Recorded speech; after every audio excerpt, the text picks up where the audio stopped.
Assalamualaikum warahmatullahi wabarakatuh. Sebelumnya perkenalkan, nama saya Najih Hauda Rahma dengan NIM 0702231012. Pada video kali ini saya akan menjelaskan mengenai aplikasi yang sudah saya buat pada Kodular beserta dengan fungsinya.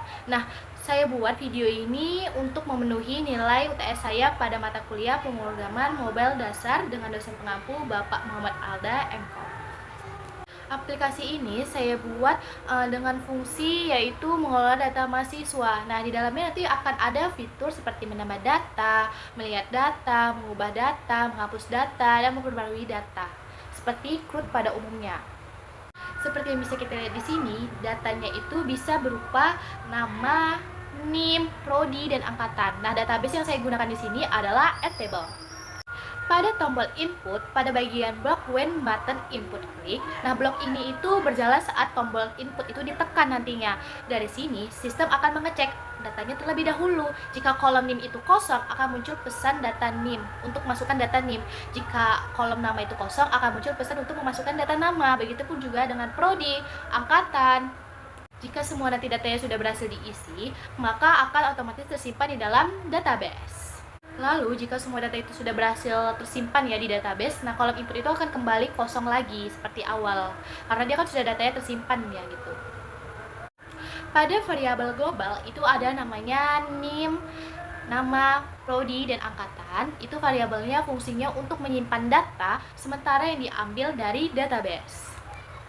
Nah, pada saat aplikasi dibuka, pada blok screen 1 Intelligence, nantinya itu akan sistem langsung mengambil data dari database. Setelah pengambilan data dari database, sistem akan mengambil satu persatu RNAME. RNAME itu tuh bisa mengambil data dari NIM, kayak nama bisa mengambil data dari nama, prodi bisa mengambil data dari prodi. Lalu nantinya semua data itu digabung dan ditampilkan ke daftar. Selanjutnya ada fitur view. Nah, pada fitur view ini menggunakan blok LP view after picking. Nah, saat salah satu data dipilih dari daftar, seperti ini menampilkan di text box. Nama tampil di text box juga. Prodi itu tampil di spinner. Kenapa? Karena dia pilihan, dia ada pilihannya gitu. Nah, sedangkan kayak text box itu kan kita menuliskan ya apa isinya gitu. Jadi nantinya pengguna bisa melihat data yang sudah dipilih. Pada tombol edit akan ada muncul blok button edit klik. Nah, jika belum memilih data, maka muncul pesan kayak pilih data terlebih dahulu. Jika data sudah dipilih, maka kolom input aktif kembali agar bisa diedit nantinya.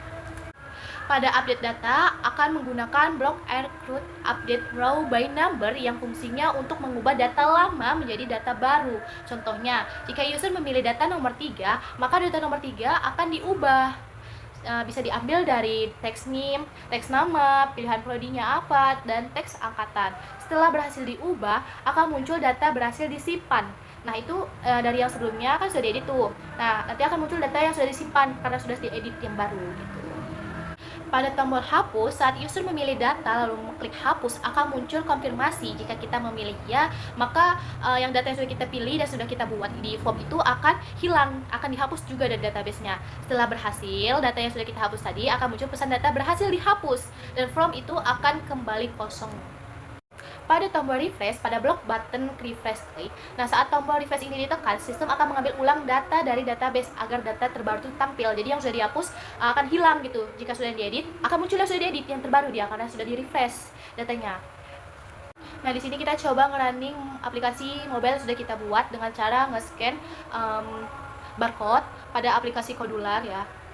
Kurang lebih untuk alur kerja sistemnya sama seperti pada umumnya, yaitu kita mengisi form, lalu kita klik input, datanya berhasil tersimpan. Saat kita melihat data, kita bisa lihat di view. Nah, datanya itu akan tampil di form tersebut, lalu kita lihat.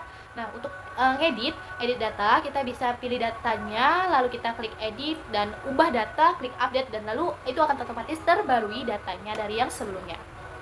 Sama halnya dengan hapus data, itu kita bisa pilih datanya terlebih dahulu, konfirmasi apakah datanya ingin dihapus benar atau tidak gitu ya.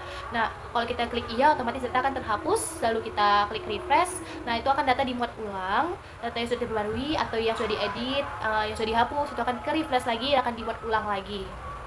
Begitu kurang lebih penjelasan dari saya. Terima kasih. Wassalamualaikum warahmatullahi wabarakatuh.